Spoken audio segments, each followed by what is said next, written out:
ഈ ലോകത്തുള്ള ഭരണാധികാരികളെ മുഴുവൻ നക്ഷത്രവേശ്യാലയം ഒരുക്കി പ്രായപൂർത്തിയാകാത്ത പെൺകുഞ്ഞുങ്ങളെ കാണിക്ക വെച്ച് ലോകത്തിന്റെ സാമ്പത്തിക രാഷ്ട്രീയ ഭൂപടങ്ങളെ മാറ്റിമറിക്കുവാൻ ജെഫ്രി എപ്സ്റ്റീൻ എന്ന് പറയുന്ന ചരിത്രം ഇന്നുവരെ കണ്ടിട്ടില്ലാത്ത ഏറ്റവും വലിയ കൂട്ടിക്കൊടുപ്പുകാരൻ നടത്തിയ ഒരു വേശ്യാലയത്തെക്കുറിച്ച് ഒരക്ഷരം പുരോഗമനവാദികളും നാസ്തികരും മാങ്ങാത്തുലിയന്മാരും പിന്നെ രവിചന്ദ്രനും ആരിഫും അടങ്ങുന്ന ഒരുത്തനും മിണ്ടുന്നില്ല.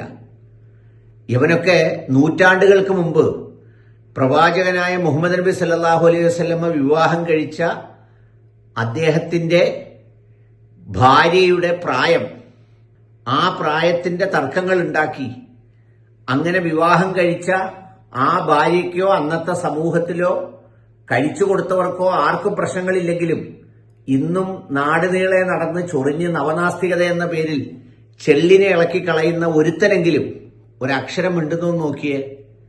എന്താണ് ഈ ലോകത്ത് നടന്നത്?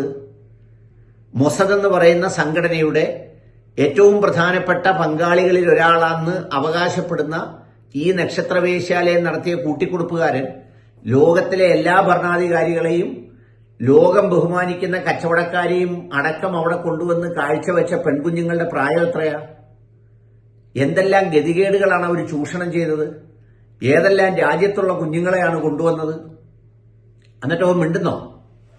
നവനാസ്തികതയുടെ എന്തൊക്കെയോ കെട്ടിപ്പൊക്കിയ ദൈവമില്ലെന്ന് ലോകത്ത് സ്ഥാപിച്ചെടുത്ത ഈ രവിചന്ദ്രന്റെയും ആരിഫ് ഹുസൈനെയും പോലെയുള്ള ആധുനികരെന്ന് പറയുന്നവരുടെ പൂർവ്വപിതാക്കന്മാരായി അവന്മാർ ആഘോഷിച്ചുകൊണ്ട് നടന്ന Christopher Hitchens, Richard Dawkins, Lawrence Krauss, Steve Pinker തുടങ്ങിയവരെ സംബന്ധിച്ച് ഒരക്ഷരം യവന്മാർക്കാർക്കും മിണ്ടാനില്ല. ഇസ്ലാമത വിശ്വാസത്തെ ഇകഴ്ത്താനും പ്രവാചകനെ അവഹേളിക്കാനും വേണ്ടി എന്തെല്ലാം കഥകളാണ് മെനഞ്ഞുകൊണ്ട് വന്നത്. അതോടൊപ്പം തന്നെ കുറച്ച് വിദ്വേഷികളായ പാസ്റ്റർമാരും ഇവരെയൊന്നും കാണുന്നില്ല. അവിടെ പോയവന്റെയും ഇത് നടത്തിയവന്റെയും ജാതിയോ മതമോ പറയാൻ ഏതെങ്കിലും ഒരുത്തിന് ധൈര്യമുണ്ടോ? ആധുനിക ലോകത്തിന്റെ കൺമുന്നിലല്ലേ നടന്നത്? ഈ റഷ്യയും അതുപോലെയുള്ള പല രാജ്യങ്ങളിൽ നിന്നും മൂന്നാം ലോക രാജ്യങ്ങളിൽ നിന്നും ഗതികെട്ട അഭയാർത്ഥികളായ കുഞ്ഞുങ്ങളെ, അനാഥരായ കുഞ്ഞുങ്ങളെ കടത്തിക്കൊണ്ടുവന്നല്ലേ ഈ വൃദ്ധന്മാരുടെ ലൈംഗിക കാമന കൂത്തരങ്ങുകൾക്കുള്ള അവസരം ഉണ്ടാക്കി കൊടുത്തത്?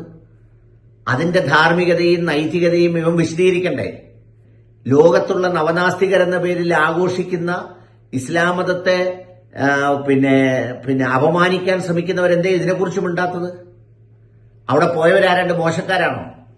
ഇപ്പോഴും ലോകം ആദരിക്കുന്ന വ്യവസായികളും വലിയ ധാർമ്മിക പ്രഭാഷകരും അതുപോലെ തന്നെ അമേരിക്കയുടെ പ്രസിഡന്റും അടക്കമുള്ള ആളുകളല്ലേ അവിടെ ചെന്ന് ഈ പിഞ്ചു കുഞ്ഞുങ്ങളെ, ഇവന്റെയൊക്കെ മക്കടെ പ്രായമുള്ള കുഞ്ഞുങ്ങളുടെ ശരീരത്ത് അവന്റെയൊക്കെ വികാരപൂർത്തീകരണം നടത്തി അതിന് വേണ്ട കാശും കൊടുത്ത് ആസ്വദിച്ചിട്ട് തിരിച്ചു പോരുന്നത്? അതിനെക്കുറിച്ച് എന്തേ ആ ലോകം സംസാരിക്കാത്തത്? അതിനെക്കുറിച്ച് എന്തേ യവന്മാരും മിണ്ടാത്തത്? മറുപടി പറയണം വരും ദിവസങ്ങളിൽ.